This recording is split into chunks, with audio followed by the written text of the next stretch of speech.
nous avons la joie et l'honneur de recevoir Marion Sigaud. Bonjour Marion. Bonjour Anne. Vous avez publié un petit livre noir, j'ai envie de dire. Petit livre noir. Vous avez choisi la couleur. Oui. Qui s'appelle « De l'amour et du crime, du sexe et des enfants ».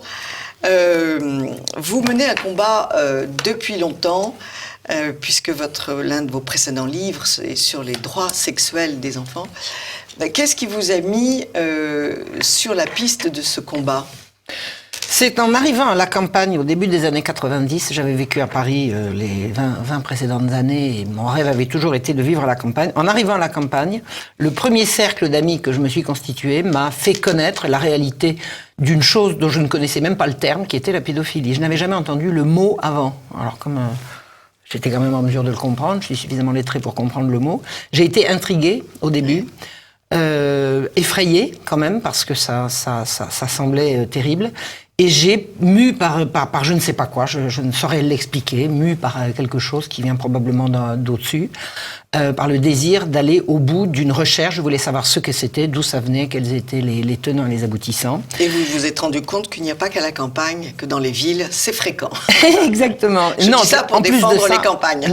Non seulement ça, mais moi ce que j'entendais dire, parce que j'ai une sœur qui est avocate et qui disait c'est bien connu que dans les campagnes, il y a des tas d'histoires d'inceste. Bon, alors ça veut dire que les abus sexuels sur les enfants, c'est le fait des campagnes et des familles. Bon, j'ai découvert autre chose. Oui, puis avec la vieille histoire à la Voltaire que les paysans sont des abrutis, sont des crétins, sont des arriérés. Ça, c'est une vieille, c'est une vieille idée.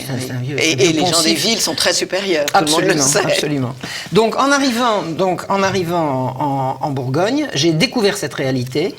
Quelque temps, mais vraiment pas longtemps après que j'ai découvert ça, a éclaté l'affaire des disparus d'Auxerre, c'est-à-dire que derrière les affaires de sexe avec les enfants, il y a le sexe dans la violence, le sexe et la mort, le sexe et l'abomination.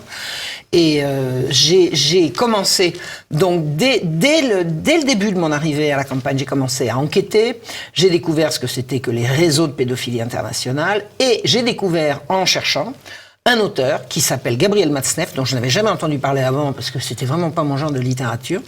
Et je me suis lancé dans la lecture de plusieurs de ses romans et de ses journaux et j'ai fait connaissance avec ce qui m'a absolument épouvanté, quoi. Épouvanté, j'ai été horrifié.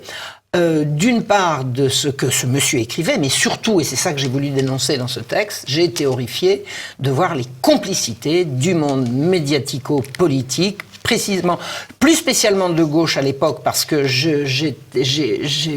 j'émergeais d'un milieu de gauche. Voilà, quand je suis arrivé à la campagne, j'ai tout laissé tomber, mais j'étais vraiment issu d'un milieu de gauche, et je me suis rendu compte que le milieu de gauche dans lequel j'avais évolué promouvait des pervers de la pire espèce, quoi. Ça a été un choc, ça a été une douche. Et ce texte, donc je l'ai fait, mais je l'ai fait pour moi à l'origine. Je l'ai fait pour moi, pour me mettre les idées au clair.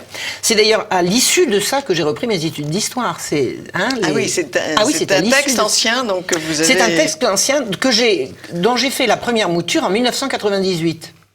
Dès le début de la toile, début des années 2000, je l'ai mis sur la toile et puis personne ne l'a lu. J'ai essayé de le refaire, je l'ai refait en 2011. Je l'ai présenté à Égalité et Réconciliation qui n'en a pas voulu. Et quand a éclaté à l'automne dernier l'affaire Vanessa Springora, j'ai été très interpellé de voir Gabriel Matzneff. Alors, dans la première version de ce livre, je ne le nomme absolument pas. Je n'ai absolument pas nommé. J'ai fait une explication de texte de ses livres et des soutiens dont il bénéficiait, sans jamais le nommer. Bon, maintenant, c'est plus la peine de se gêner. Je veux dire, d'autres l'ont fait avant moi. Mais à côté de cette affaire, il y a aussi les grandes affaires américaines avec les trafics d'enfants. Alors voilà, c'est autre chose. C'est-à-dire que la pédocriminalité de réseau qui a éclaté au grand jour avec l'arrestation et la prétendue mort de Jeffrey Epstein. Pour moi, il y a un mort quand il y a un cadavre. Ce qu'on nous a montré, c'était pas lui. Donc, je reste dubitatif sur l'issue de la chose. Mais il est de fait qu'en 2019, on a vu l'arrestation et la mise à jour de réseaux pédocriminels absolument abominables dans lesquels on fait coucher des gens importants avec des enfants, on les filme et puis après on les tient. Et c'est comme ça que marche le monde. Par contre, ce que je regarde, ce que je dénonce dans la littérature Gabriel Matzneff, c'est beaucoup plus subtil.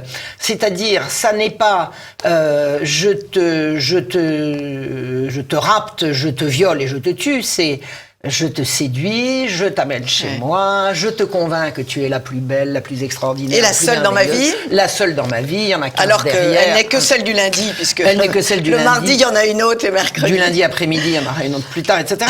J'ai découvert, en fait, les façons de faire d'un prédateur. C'est vraiment de la prédation. Il a des proies, c'est un prédateur, il drague, il chasse. D'ailleurs, il le dit lui-même, il chasse. Et j'ai voulu dénoncer d'une part, enfin non, c'est pas d'une part, j'ai voulu dénoncer la complicité du milieu intellectuel parisien avec ces horreurs. Et moi, j'ai réagi comme femme. Comme une mère, un peu aussi. Oui, puis comme une ancienne adolescente. Moi, j'ai des souvenirs d'adolescence qui sont au nombre des années anciens, mais dans ma tête absolument très frais. Et je vois ce que c'est que l'humiliation qu'un séducteur mal intentionné peut faire subir à une fille qui a voulu donner le meilleur d'elle-même et qui se retrouve un numéro sur une liste et qui se fait traiter comme un chien. Donc c'est à la fois le système de la prédation que j'ai voulu analyser et surtout le système de la complicité des milieux intellectuels et des milieux politiques. Et ça, c'est fou. Ça explose à toutes les pages. Les pétitions pour le soutenir. Les pétitions pour le soutenir, la lettre, à un moment donné, il dit « Je me suis rendu en Belgique avec comme viatique une lettre très amicale du garde des Sceaux. » Bon, je vous dis pas l'année parce que vous allez retrouver, mais bon, les gens n'ont qu'à faire leur recherche. Bon, voilà, Et il imprime, à mon avis, ce monsieur doit tenir beaucoup de gens comme ça. Il envoie des petits messages. Il envoyait des petits messages dans ses bouquins de façon de dire ne cherchez pas d'époux. Il pratique lui-même, bah oui. La méthode du chantage. La méthode du chantage. Tu as fait partie de mes copains, ne dis pas de mal de moi, ça peut tourner mal. Voilà, c'est ce que j'ai compris. Alors, sa psychologie est très simple, il est fou de virginité. D'innocence. Il est fou de virginité et d'innocence. Oui, c'est ça, il est fou de virginité. Et le résultat pour lui le plus extraordinaire, c'était une oie blanche, elle n'y connaissait rien, elle était gourde, elle était mal dans sa peau et embarrassée d'elle-même. Et c'est devenu une experte dans l'impudeur. Mon Dieu, vous faites un dessin, les gamines, elles ont 12 ans, 13 ans, 14 ans. Alors, ce qu'il raconte à Tire-Larigot, c'est entre 15 et 22. Oui, mais enfin bon, et ce qu'il raconte pas à Tire-Larigot, mais suffisamment bien évoqué, c'est que c'est beaucoup, beaucoup plus jeune qui l'intéresse. Et alors, il y a une chose, il y a une constante quand même, et c'est pour ça que je suis intéressé à tout ce qui défend la famille, il y a une constante dans toute la prédation de Gabriel Matzneff, il s'attaque à des filles qui n'ont pas de père ou qui ont des pères défaillants. Soit pas de père, soit père au-dessous de tout. Alors, mère névrosée, ça va, c'est idéal. Si la mère est névrosée, c'est idéal. Si la mère est carrément absente, c'est encore mieux. Mais la plupart du temps, la mère, on la manipule. Je crois que on paye très très cher l'absence de père. Mais je pense que le système qui consiste à détruire la famille et à tirer sur le patriarcat, c'est un système pro-pédophile. Moi, je dis, vous permettez de le répéter, vive le patriarcat. Ouais. Avant d'être patriarcal, la société était matriarcale, c'est une horreur. C'est une horreur. Il n'y a de famille que s'il y a un père. Oui. Comme le père ne peut pas être biologiquement prouvé, il est socialement construit.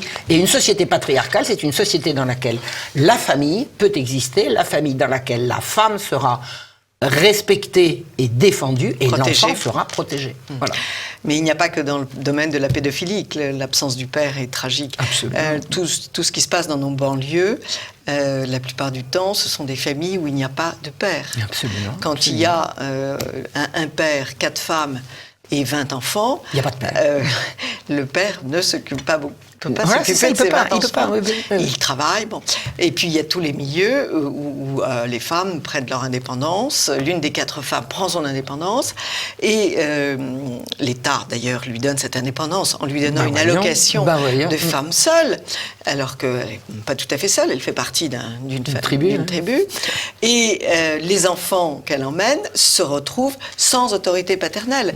Et s'il n'y a pas d'autorité paternelle, Il n'y a pas d'autorité. S'il n'y a pas d'autorité paternelle, il n'y a pas d'autorité. Il y a divagation d'un enfant sur la voie publique et on voit ce que ça donne aujourd'hui. Donc, c'est la chasse, c'est le terrain de chasse pour les pédophiles. L'absence de père, c'est le... Oui, mais encore une fois, c'est pas vous. Pour les esclavagistes, ce matin, pour les esclavagistes, mais c'est un problème qui touche tous les domaines de la société. Absolument. Sans père. Sans père, c'est la catastrophe. C'est-à-dire, sans père, il n'y a pas d'autorité. Sans autorité, il n'y a pas de morale.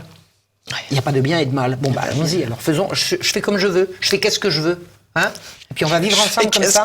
On va vivre ensemble comme ça avec je fais qu'est-ce que je veux. Oh là là, quelle horreur. Alors, vous osez parler des limites à imposer. Ça, vraiment, Marion. Oui, j'aime bien les limites. Là, vous écrivez, cet écrivain est, comme tout le monde, s'il rencontrait des limites, il les respecterait. S'il risquait la prison en se rendant dans le tiers-monde, il n'irait pas. Si ses écrits déclenchaient dans la presse des mises au point de ses victimes, il les ferait plus discrets. Parce qu'en fait, le drame et le scandale, c'est que il a écrit pendant 30 ans le récit de Seyfredane. Moi, j'avoue que il en a vécu. Il en a vécu. Il a vécu aussi de subventions du ministère de la Culture. Moi, j'ai arrêté de lire Mazeneff, dont le style est extrêmement prenant. C'est un écrivain. Il sait écrire. Il écrivait dans Les Nouvelles littéraires, qui est cette revue qui était magique quand j'avais 18 ans et qui a disparu. Et ces articles m'attiraient et j'en étais éprise. Mais quand j'ai vu, et j'ai très vite senti cela, je ne sais pas pourquoi, mais j'ai des antennes, quand j'ai vu le chemin qu'il prenait, je me suis arrêtée immédiatement et j'ai jamais voulu sauver la plume en me disant faut que je sauve l'homme parce que sa plume est belle. Enfin, tous ces raisonnements. Au service de quoi ? La plume au service de quoi ? La plume au service de quoi ? Vous avez la réponse. Je ne vais pas le dire parce que je veux rester bien élevé, mais ça se termine en nu.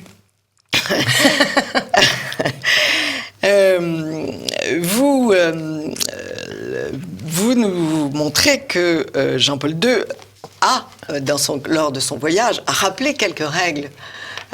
Oui, quand il est venu en France, il a parlé effectivement de la famille. Alors bon, il faut pas me demander des détails, mais effectivement, d'ailleurs, il a été présenté par des gens comme Matzneff et consorts, comme le grand réac. Ben oui, mais d'ailleurs, vous savez, on se laisse faire ou on réagit, à propos de réactionnaire. Vous êtes réactionnaire. Oui. Soit je me laisse faire, soit je réagis. Donc soyons réactionnaires. C'est vrai que Jean-Paul II, en son temps, a représenté pour ces gens-là le contre-exemple, l'empêcheur d'aimer en rond, vraiment, il représentait tout ce qui pouvait y avoir d'abominable. On aimerait bien y revenir à l'heure actuelle. Qu'est-ce qui reste effectivement de la famille, des valeurs familiales, des valeurs... Il y avait une jeune fille qui avait fait publier dans un magazine une lettre, un courrier dans lequel elle parlait de moralité et de son désir de chasteté. Chasteté jusqu'au mariage, voilà. Une jeune catholique qui, à l'occasion de la... Vaste sujet qui a été abordé par notre amie Stéphanie Bignon chez Via Romana. Eh bien, elle a reçu, en travers de la figure, une réponse par un journaliste qui a répondu en écrivant une lettre sordide. Et il lui a conseillé de lire un certain nombre de titres, dont L'histoire de l'œil de Georges Bataille. C'est-à-dire que pour répondre à une jeune fille qui exprime son désir d'une sexualité liée à l'amour au couple, l'amour exclusif du couple et du mariage, ce journaliste l'a renvoyé à la lecture d'un livre dans lequel le sexe est lié à la mort, à la souffrance et à la merde. Permettez-moi l'expression. Oui, et tout ce que ce système a à répondre à la morale de l'amour dont rêvent les jeunes filles, puisque c'est à ces jeunes filles que ces gens s'adressent, c'est le sexe, ça n'est pas ce que vous croyez, le sexe c'est l'horreur, l'épouvante, la souffrance et l'abomination. Voilà, c'est bien vu. Hein. C'est la généralisation de leurs petites obsessions. De leurs petites obsessions, de leurs pratiques abominables. Et de leurs pratiques, bien sûr. Cela dit, n'avez-vous pas l'impression qu'il y a eu un mouvement de fond déjà qui est parti des États-Unis, puisqu'il y a ce groupe Jamais avant le mariage, des groupes... Et qu'en France aussi, on voit de plus en plus de résistants à ce genre de... Ce que je crois avoir compris, mais je ne suis pas sociologue, donc je ne peux pas faire de généralité, je n'ai pas fait d'études là-dessus. Ce que je crois avoir compris, c'est que l'obsession du sexe à l'école finit par dégoûter les jeunes. Oui, c'est ce qui est une bonne chose. Ce qui finit par dégoûter les jeunes qui ne veulent plus en avoir. Mais vous savez, trop de propagande tue la propagande. Trop de propagande tue la propagande. L'obsession de la promotion, par exemple, de l'homosexualité, il y a des jeunes maintenant que ça exaspère. Et ça va se retourner. Ça va se retourner.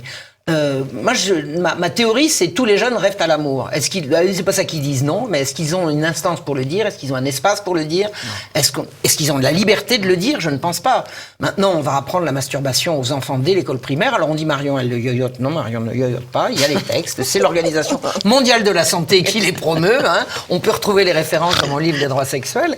Donc, toute cette propagande pour salir le sexe, pour détruire l'amour et salir le sexe, je pense effectivement qu'il y a des jeunes maintenant, je vous dis, je ne suis pas sociologue, je n'ai pas la statistique, qui en ont marre, qui en ont assez de se faire agresser comme ça. Et il y a des jeunes qui se font dispenser des cours d'éducation sexuelle. Et comme c'est obligatoire, ça va finir par faire du grabuge. Alors, c'est-à-dire que le ministère de l'Instruction publique n'est pas censé mettre cette matière au programme. C'est-à-dire que le ministère de l'Instruction publique est censé protéger la jeunesse contre la corruption. Là, c'est juste l'inverse. Maintenant, c'est le ministère qui promeut la corruption de la jeunesse. Oui, mais Marion, vous n'avez pas compris. La corruption, c'est les milieux tradis qui corrompent. Oui, bien sûr. Qui veulent empêcher les gens d'aimer.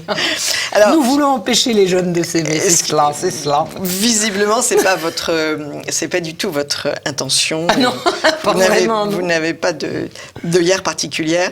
Vous mettez bien en scène dans ce livre de Vanessa Springora et une autre qui n'a pas pu publier son livre. Francesca G. Oui. Parce qu'il y a une autre femme. Absolument, et qui sont contemporaines, je crois. Et son livre n'a jamais été publié. Il n'a jamais été publié, et d'après ce que j'ai compris, il n'a jamais été publié, et elle a essayé de multiples fois, et on l'a promené pendant des années. Oui, c'est-à-dire que les méchants qui disent elle se réveille maintenant. Non, elle se réveille pas maintenant. Ça fait des années qu'elle s'est réveillée, et on ne l'a pas laissée. D'ailleurs, Vanessa Springora, que je ne connais pas, je suis désolée, il est probable que s'il n'y avait pas eu l'affaire Epstein, son livre ne serait pas sorti. Oui. Et c'est vraisemblable aussi. Oui, qu'est-ce qui a fait que tout d'un coup il a été lâché? Ah, mais c'est parce que je pense que le bien avance. Le bien avance. Voilà une bonne nouvelle. Je pense que le mal est en train de se découvrir dans toute son horreur et toute son abomination. Le mal, pour réussir, doit avancer caché. Et donc, montrer ce qu'il y a sous le tapis. Montrer ce qu'il y a sous le tapis, c'est en train de faire avancer ce que vous faites avec brio depuis des années. Et vous aussi, chère Anne. Et notre amie Stéphanie Vignon également. En vous lisant. Oui. Mais oui, je pense que c'est ça qui est en train de se passer, c'est que le mal a tellement avancé, enfin l'horreur, l'épouvante de ces trafics d'enfants, de trafics de femmes et d'enfants. Enfin, je veux dire, c'est le bout du bout de l'horreur. Maintenant, quand j'ai commencé à en parler il y a 30 ans, on me disait comme ça, non mais t'es pas bien là, tu te soignes. Maintenant, on me présente des excuses pour m'avoir traité comme ça. Donc, le mal est en train de se découvrir dans toute son horreur, et puis c'est là qu'il va perdre. Vous avez préfacé le livre de la biographie de Judith Reisman sur ce sinistre personnage qui s'appelait Kinsey, Alfred Kinsey, qui a été célébré pendant des années en Amérique et en France. Dans le monde entier, et qui était un immonde personnage. Est-ce que vous pouvez nous rappeler ça? Parce que je trouve que c'est une lecture qu'il faut avoir faite. Bon, il faut savoir que toute la politique sexuelle mondiale, c'est-à-dire tout ce qui touche au genre, à la promotion de l'homosexualité, à l'éducation sexuelle à l'école, etc. Tout ça, tout, suit les travaux d'un monsieur qui s'appelait Alfred Kinsey. Donc, Alfred Kinsey sert de référence à l'Organisation mondiale de la santé, c'est l'OMS, c'est comme ça que ça s'appelle. Oui. Je promeut ça, absolument pas. Non, mais les conseils scientifiques de l'OMS sont parfaits. Et c'est absolument parfait. Tout ça, c'est tiré de Alfred Kinsey, qui était un imposteur, qui était un masochiste. Un détraqué Sexuel, qui a fait violer des dizaines et des dizaines d'enfants par des pédophiles et qui, relatant les observations que ces pédophiles racontaient de ce qui se passait chez les enfants, notait comme orgasme chaque fois qu'un enfant, fût-il un nourrisson ou un bambin, chaque fois qu'il poussait des hurlements, qu'il s'évanouissait et qu'il vomissait, il notait orgasme. Je ne sais pas si vous vous rendez compte que le livre « La sexualité des hommes », publié au fin des années 40 ou début des années 50 par Alfred Kinsey, a été vendu dans le monde à des millions d'exemplaires et que personne n'a compris ce qui avait marqué sur cette page-là. Judith Reisman, qui est la personne merveilleuse que nous connaissons et qui est venue nous voir. Ouais. Judith Reisman a lu, elle a compris parce qu'elle a eu une petite fille qui a été victime elle-même d'abus sexuels et qui n'y a pas survécu, c'est-à-dire qu'elle s'est éteinte, elle a grandi et puis elle a perdu le goût à la vie, elle n'a pas survécu. Donc Judith Reisman, alertée dans ses sentiments de mère et dans sa révolte de femme de ce qui était en train de se passer, quand elle a lu Alfred Kinsey, elle a compris, elle a vu ce que personne ne voulait voir. C'est-à-dire que Kinsey était un pervers sexuel, qu'il a promu toute la perversion. Vous savez ce qu'il a fait ? Il a raconté que il a fait des enquêtes au cours desquelles les hommes et les femmes qu'il interviewait faisaient état de leur pratique sexuelle. Et il en a conclu qu'un homme sur 10 pratiquait la sodomie, se faisait pratiquer la sodomie, c'est-à-dire était sodomite lui-même. Il est allé enquêter dans des bars gays. Et dans les prisons. Et dans les prisons. Alors, oui. Il est allé enquêter dans les prisons où il n'y avait franchement pas le choix. En plus, il a enquêté pendant la guerre, au cours de laquelle les hommes valides étaient au loin. Ouais. Ensuite, il est allé interviewer les femmes dont les hommes étaient au loin. Enfin, toute son étude est complètement truquée. Ça a été financé par Rockefeller. Enfin, Judith Reisman, qui a senti le vent du boulet. Hein, je veux dire, elle a été menacée. Elle a fait l'objet d'une détestation des différents lobbies. C'est extraordinaire. Là, elle est coiffée, elle est protégée en haut lieu. Judith Reisman, pour être encore de ce monde à passer 80 ans, je pense que oui. Elle a vraiment, elle en a bavé. Elle a eu, à un moment donné, elle a reçu le soutien du président Reagan et le soutien lui a été retiré. C'est-à-dire qu'il y avait des forces au-dessus du président qui ont réussi à retirer le soutien financier que le président Reagan lui avait accordé. Donc Judith Reisman est allée regarder ça et elle a dénoncé l'imposture Kinsey. Et toute la révolution sexuelle qui a démarré dans les années 60 et qui atteint son apogée maintenant avec les abominations de genre et tout ça c'est parti de Kinsey. Et voilà, et c'est Judith Reisman qui nous a mis le doigt dessus. Elle est merveilleuse. Elle a 2 livres qui ont été traduits en français. Hein. Il y a le Kinsey et le rapport et le livre sur le rapport Kinsey. Vos 2 derniers livres, Les droits sexuels ou la destruction programmée de l'enfance et de la famille, aux éditions Sigeste, comme ce livre, De l'amour et du crime, du sexe et des enfants, toujours aux éditions Sigeste. Et puis, si vous n'avez pas encore le bonheur de connaître les livres de Marion, eh bien, il faut lire ses livres sur Voltaire, une imposture au service des puissants. Comment une très belle plume peut se mettre au service du pire. Hein. Du pire, absolument. Et il faut lire aussi le livre de défense de l'Église, La chasse aux sorcières et l'Inquisition. Ah oui, ça c'est beau. Ça, j'ai pris beaucoup de plaisir à écrire ça. Et puis, ce qui est très important aussi, parce que ça permet de comprendre 1000 choses, La Marche rouge, les enfants perdus de l'hôpital général. Oui, ça c'est mon travail universitaire. C'est votre travail universitaire et en fait c'est aussi un peu ce qui vous a mis sur cette voie de défense des enfants, puisque dans cet hôpital général sous Louis XV, les enfants rentraient et ils n'en sortaient pas. Il n'y avait pas de mort qui en sortait, donc où passaient ces enfants? Et donc c'est une histoire bien tragique que vous nous racontez. Et ce qui montre que les réseaux pédocriminels ne datent pas d'aujourd'hui. Non, c'est un mal... Maintenant, alors, permettez que j'insiste là-dessus. Qu'est-ce qui est en train de se passer aujourd'hui? C'est que ces choses-là, maintenant, on en parle. À l'époque de Louis XV, les disparitions, j'ai relevé des milliers de noms d'enfants disparus sur quelques années, des milliers, rien que sur Paris. Rien que sur D'ailleurs, Paris. celui qui a voulu assassiner... Damien, oui. Damien, qui a voulu assassiner Louis XV. A été vraisemblablement au courant de bien des turpitudes. Sa fille avait disparu. Sa fille avait été enlevée. Sa fille a été enlevée par les archers. Oui, oui. Voilà. Mais écoutez, donc, merci. Je voudrais terminer mon idée. La différence entre ce qui se passait à l'époque de Louis XIV, Louis XV et aujourd'hui, c'est qu'à l'époque, personne n'en parlait. Personne n'en parlait. Et aujourd'hui, ça circule. Donc, ça veut dire que la résolution se dessine. Bravo. Nous verrons le bout du tunnel. Bravo pour ces combats, Marion Sigaud. Merci, Anne. Et à très vite. Vous avez un livre sur... Alors, mais il va falloir que j'arrête de faire des conférences il faut que j'écrive le livre que j'ai commencé il y a 10 ans sur le pain du peuple, parce que j'ai toute la matière. Maintenant, il faut que je rédige. Donc, il faudrait que je rentre dans mon trou et que je me consacre à l'écriture. Le pain du peuple. Bon. Comment on est passé de la société... il vous faut combien de temps? Pardon, je vous ai coupé. On est passé de... Comment la royauté a été renversée pour arriver au capitalisme le plus sauvage? On s'est attaqué au pain du peuple. On a fait du pain du peuple une marchandise comme une autre. Ce que ça n'était pas. Sous les rois, le pain du peuple était sacré. Absolument. Et le pain est devenu une marchandise. Puisque c'est une des causes de la Révolution. Absolument. Comme vous nous l'avez démontré. Absolument. Bon, alors on vous donne 1 an pour finir ce livre et après vous refaites des conférences. Et après je prends des coups, c'est ça? Non. Après c'est une grande paire de claques? Non, après vous refaites des conférences. Non, mais je pense que je ne vais pas écrire un livre, je voudrais écrire 3 fascicules. En fait, c'est une bonne idée, parce que 3 fascicules. C'est plus facile à porter dans le métro. Il y a 3 périodes. Il y a l'émergence du libéralisme économique, il y a les expériences diverses, le recul, le retour, etc. Puis après, il y a la catastrophe, c'est-à-dire la révolution qui va définitivement asseoir le système. Il faudrait expliquer ça, M. Mélenchon. Qu'est-ce qui a constitutionnalisé le capitalisme en France? La Révolution française, monseigneur. Il faudrait expliquer ça aux gens de gauche. Je vous remercie. En tout cas, je voudrais signaler la force d'impact que vous avez sur les jeunes. Parce que vrai, vous prenez tous ces faits historiques et vous savez en dessiner les contours et les causes et les conséquences.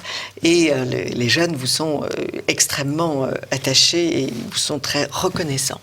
Ça m'émeut beaucoup. Et leurs parents aussi. Merci beaucoup, Marion. Merci, Anne. À très vite. Merci, TV Liberté. Amis de TV Liberté, à très vite.